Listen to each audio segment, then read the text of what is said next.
원을 풀어야 하니? 난 뭐든지 실컷 할 거야. 적을 지을 순 없으니 무조건 따라야지. 남을 잘 되게 하랬으니 무조건 잘해주면 되나? 당신이 잘 돼야 내가 잘 되니 당신은 무조건 잘 돼야 해. 회원상생, 다들 어떻게 실천하고 계신가요? 도인에게는 너무나도 익숙한 말, 회원상생. 회원 상생을 생활 속에서 어떻게 실천하면 될까요?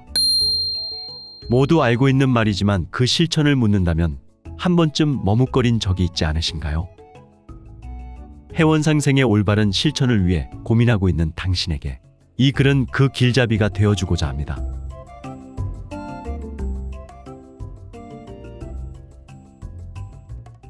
회원상생의 실천적 의미 이해.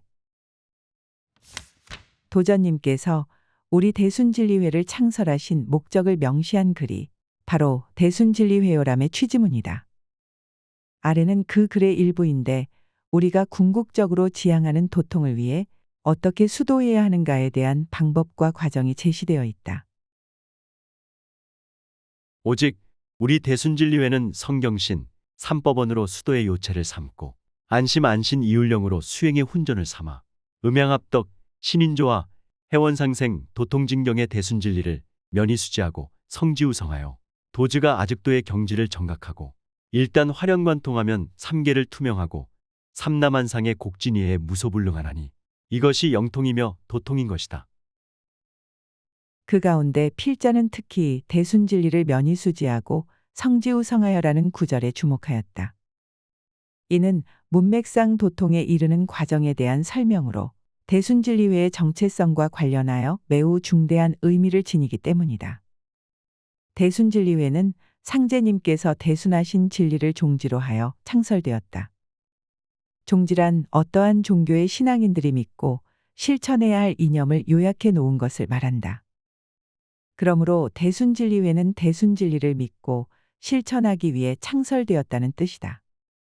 이것이 곧 우리 종단의 정체성이라고 할 수 있다. 면이수지와 성지우성은 힘써서 그것을 닦는다와 정성하고 또 정성하다는 의미다.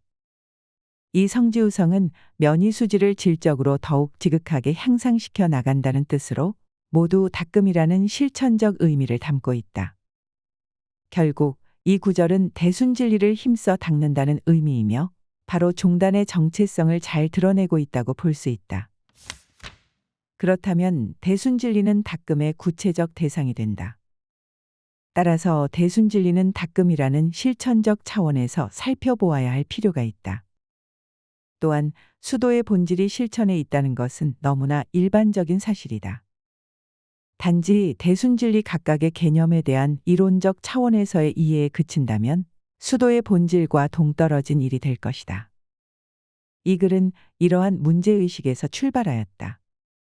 이제 음양합덕과 신인조화에 이어 회원상생을 힘써 닦는다는 것이 우리의 수도 생활에서 구체적으로 무엇을 실천하도록 하는 것인가 하는 그 실천적 의미를 살펴보도록 하겠다.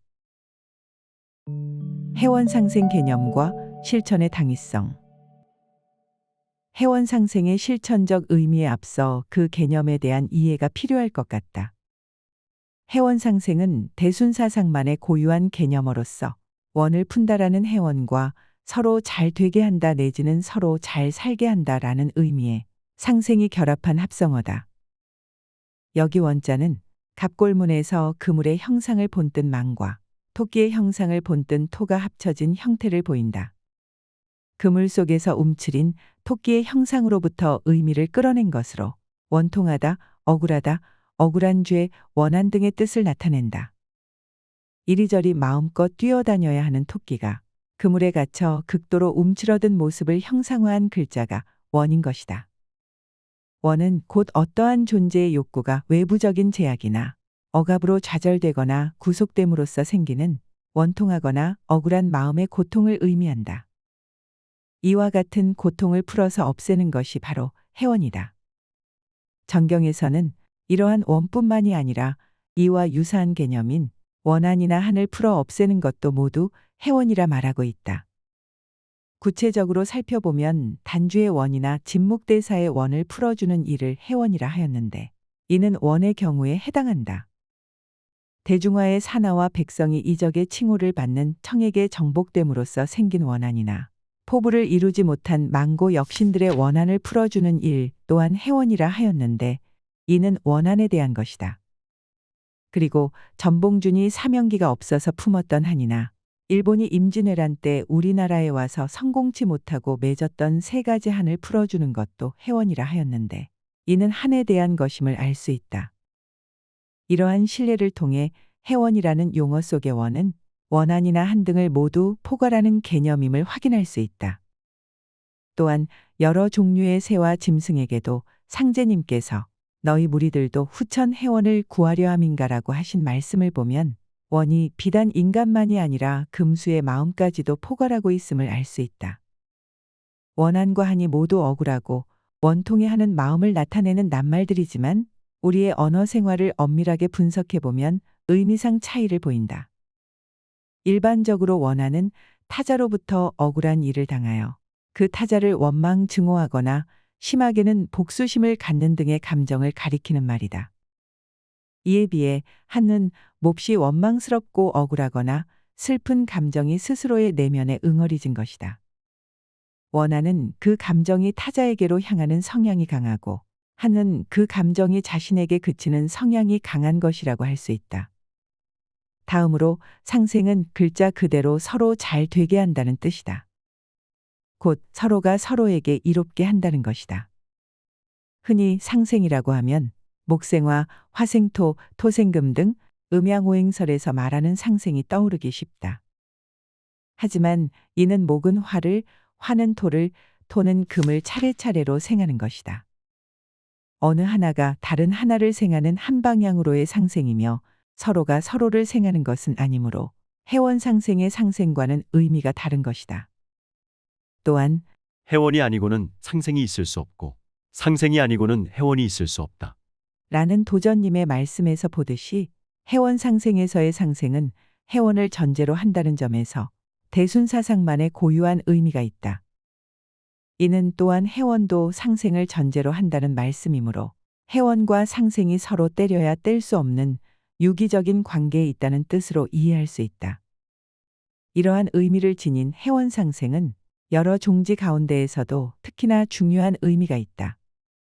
이는 인류의 생존과 관련하여 우주론적으로 발생한 중대한 문제를 해결하기 위한 천지공사의 핵심적인 원리였기 때문이다.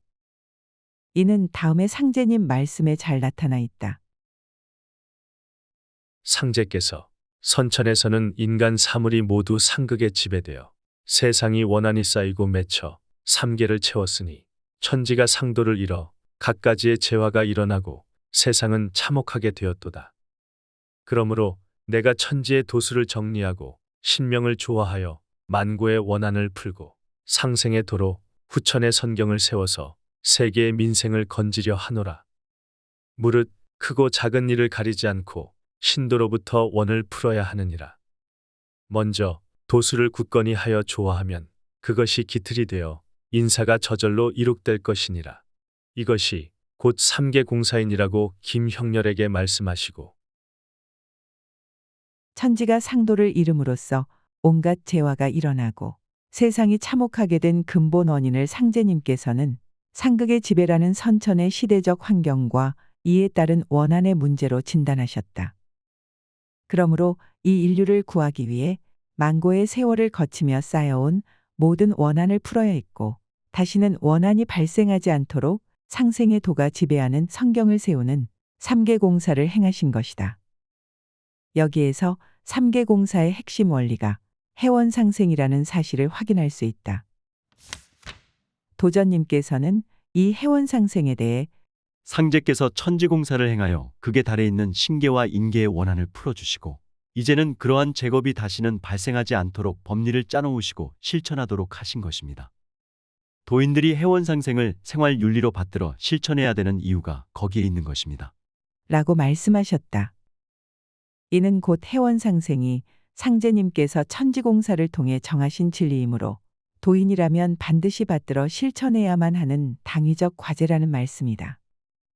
다시 말해서 해원상생의 실천은 상제님의 천명이라는 의미다. 해원상생의 실천적 의미. 그렇다면 해원상생을 실천한다는 것은 구체적으로 무엇을 말하는가? 이는 크게 과거와 현재라는 두 시점의 차원에서 살펴볼 수 있을 것 같다. 해원상생은 반드시 실천해야 할 과제이므로 지금까지 자신이 맺어놓았던 원은 풀어야만 하고 지금부터는 새롭게 원을 맺지 않도록 하여야만 하기 때문이다. 따라서 우리가 과거에 누군가에게 지은 잘못으로 인하여 생긴 원을 어떻게 풀어나가야 할 것인가가 하나의 과제일 수 있다. 그리고 현재의 생활 속에서 새롭게 원을 맺지 않도록 어떻게 행동해야 하는가가 또 하나일 수 있다. 먼저 전자의 경우와 관련한 다음의 정경 내용을 살펴보자. 상제께서 천원장에서 예수교 사람과 다투다가 큰 돌에 맞아 가슴뼈가 상하여 수십일 동안 치료를 받으며 크게 고통하는 공우를 보시고 가라사대 너도 전에 남의 가슴을 쳐서 사경에 이르게 한 일이 있으니 그 일을 생각하여 뉘우치라. 또 내가 완쾌된 후에 가해자를 찾아가 죽이려고 생각하나 내가 전에 상해한 자가 이제 너에게 상해를 입힌 측에부터 갚는 것이니 오히려 그만하기 다행이라. 내 마음을 스스로 잘 풀어 가해자를 은인과 같이 생각하라. 그러면 곧 나으리라. 공우가 크게 감복하여 가해자를 미워하는 마음을 풀고 후일에 만나면 반드시 잘 대접할 것을 생각하니라. 수일 후에 천원 예수교회에 12고을 목사가 모여서 대전도회를 연다는 말이 들려 상제께서 가라사대 내 상처를 낫게 하기 위하여 12고을 목사가 움직였노라 하시니라. 그 후에 상처가 완전히 나았도다. 이 구절에서 주목해야 하는 것은 박공우 종도와 예수교 신자 그리고 박공우에게 상해를 당해 사경에 이르렀던 누군가의 사이에서 이루어졌던 일이다. 그 누군가의 원한이 인간의 시각이나 청각 등의 감각으로 인식할 수 없는 차원에서 예수교 신자에게 작용하여 큰 돌로 박공우에게 상해를 입혔다는 내용이 핵심을 이룬다. 일반적인 상식으로는 예수교 신자가 가해자이고 박공우가 피해자임이 분명하다. 박공우가 완쾌된 후에 예수교 신자를 찾아가 복수하고자 하는 것은 인지상정이다. 하지만 상제님께서는 이 사건의 이면에서 이루어진 사태의 본질을 통찰하시고 이를 박공우에게 일깨워 주신 것이다. 박공우가 과거에 지었던 행위가 원인이 되어 예수교 신자를 통해 그 과보를 받게 된 것이 이 사태의 본질이라는 말씀이다. 그러므로 먼저 가해자를 원망하던 마음을 스스로 풀고 그를 은인과 같이 생각하여 반드시 후일에 잘 대접하리라고 생각을 고쳐먹도록 가르치신 것이다. 다음에 도전님 말씀을 보면 이러한 사태의 본질을 더욱 명확하게 이해할 수 있다. 내가 전생에 누군가를 때렸던 것이 척신이 되어 다른 사람에게 붙어서 복수하는 것이다. 받으면 풀린다. 그 사람한테 와서 풀리는 것이다. 무엇을 도적 맞았을 때 괘씸하고 미울 것이다. 그러나 전생에 누구한테 물건을 훔친 적이 있고 그게 지금 나타난 것이다. 그 도적이 한 게 아니다. 신이 그 사람한테 와서 갚는 것이다. 그러니 얼마나 고마운가. 고마워하면 풀린다. 이것이 해원상생이다. 이해 못할 게 없다. 척은 받아야 된다. 받으면 풀린다. 여기에서 척은 남에게 내가 잘못하여 남이 나에게 갖는 서운한 감정이나 원한을 말하고 이러한 척으로 인해 생겨나 나에게 작용하는 신적인 차원의 존재를 척신이라고 한다. 위 정경의 내용에서는 박공우에게 상해를 당했던 누군가가 품었던 원한에 의해 생겨난 신적 존재가 바로 박공우의 척신인 것이다. 그 척신이 예수교 신자에게 붙어서 박공우에게 복수한 것임을 알 수 있다. 이렇게 박공우가 지었던 척이 예수교 신자를 통해 풀린 것이니 가해자인 예수교 신자에게 오히려 고마워해야 한다는 것이 위의 말씀에 담긴 의미라고 할 수 있다. 우리가 어떠한 화를 당하는 것은 과거에 지은 잘못이 척이 되어 받게 되는 과보일 수 있다. 그렇게 화를 받음으로써 우리의 척이 풀리는 것이니 오히려 화를 입힌 상대를 고마워해야만 한다. 이러한 원리를 제대로 인식하고 이를 실천하는 것이 해원상생이라는 말씀이다.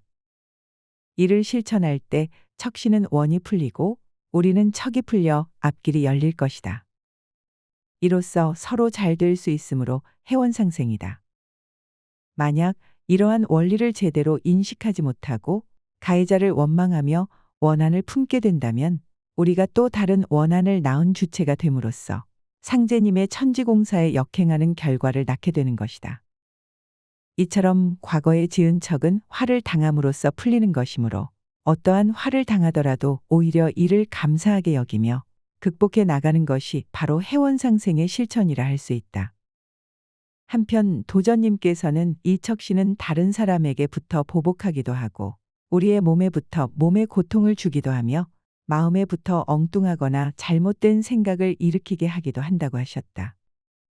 다른 사람을 통해 받게 되는 어떠한 화나 우리 몸의 신체적인 고통, 그리고 마음의 불란이나 잘못된 생각 등이 모두 척신의 작용일 수 있다는 가르침이다.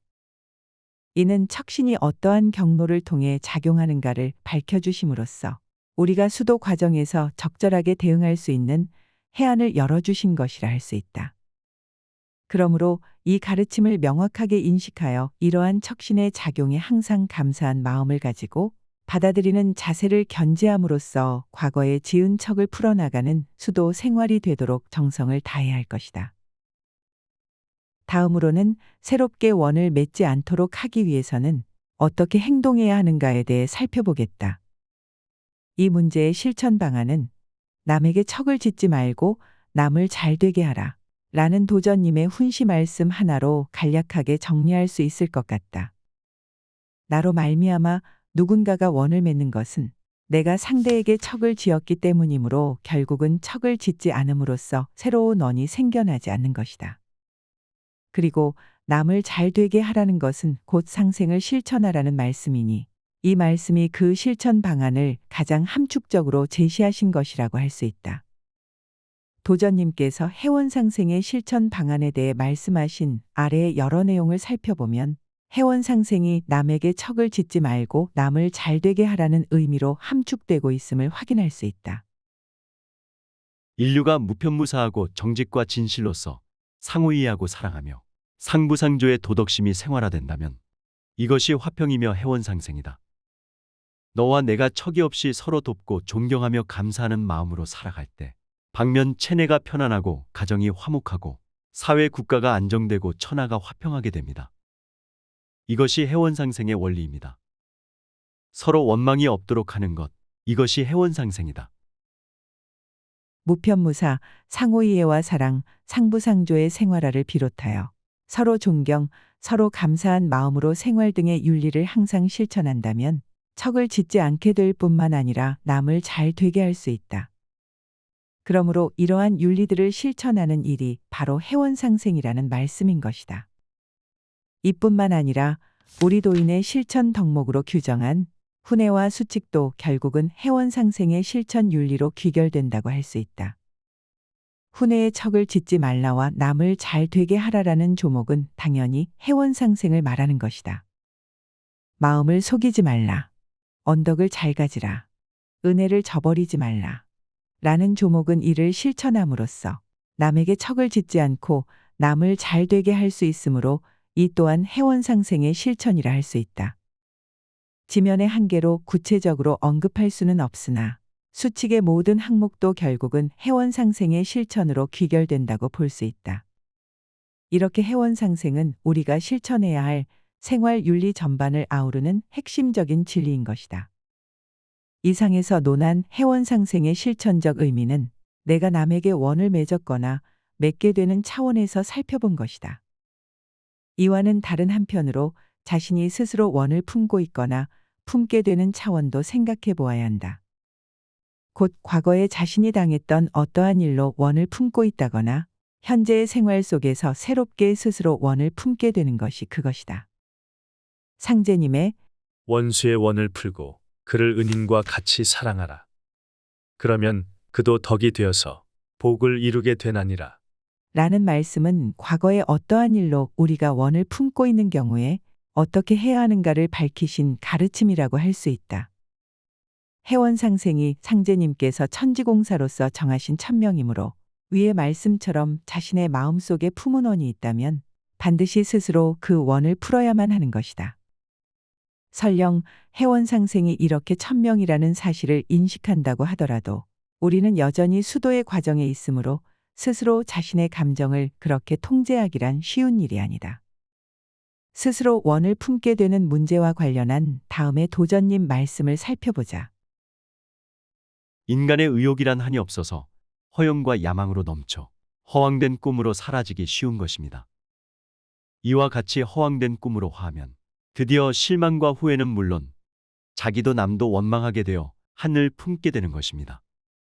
그러므로 무엇보다 자기 분수에 맞지 않는 허욕이 발동하는 것을 반성하고 조정하여 수심연성으로 허영과 야망을 경계하고 자기 분수에 합당케 하여 후회 없이 하는 것이 해원의 요체입니다. 먼저 인간이 무언가를 하고자 하는 욕구는 한계가 없다고 하시며 이로 인하여 그 욕구가 허영과 야망으로 넘쳐 허황된 꿈으로 사라지기 쉽다는 점을 밝히셨다. 이로써 반드시 실망과 후회가 뒤따르게 됨과 아울러 자기와 남을 원망하게 되어 결국에는 한을 품게 된다는 설명이다. 이러한 사실을 안다면 반드시 허욕의 발동을 반성하고 조정하여 허영과 야망을 경계하고 자신의 분수를 살펴 그에 걸맞게 자신을 절제해야만 한다. 도전님께서는 이것이 곧 스스로 원을 품지 않는 요체임을 일깨워 주신 것이다. 지금까지 상제님과 도전님의 말씀을 통해 해원상생의 실천적 의미에 대해 원을 맺었거나 맺는 주체와 시점을 나누어가며 살펴보았다. 그 결과 어떠한 화를 당하더라도 오히려 이를 감사하게 여기며 잘 극복해 나가야 할 것이며 남에게 척을 짓지 말고 남을 잘 되게 해야만 함을 알 수 있었다. 또한 누군가를 원망하여 품은 원이 있다면 스스로 그 원을 풀어야만 하고 허욕의 발동을 반성하고 허영과 야망을 경계하여 자신의 분수에 맞도록 행동을 절제함으로써 스스로 원을 품지 않도록 노력하는 것이 해원상생의 실천임을 확인할 수 있었다. 해원상생은 상제님께서 인류를 구하기 위한 천지공사의 핵심적인 원리이므로 도전님의 가르침처럼 이 해원상생을 생활 윤리로 받들어 반드시 실천해야만 할 것이다.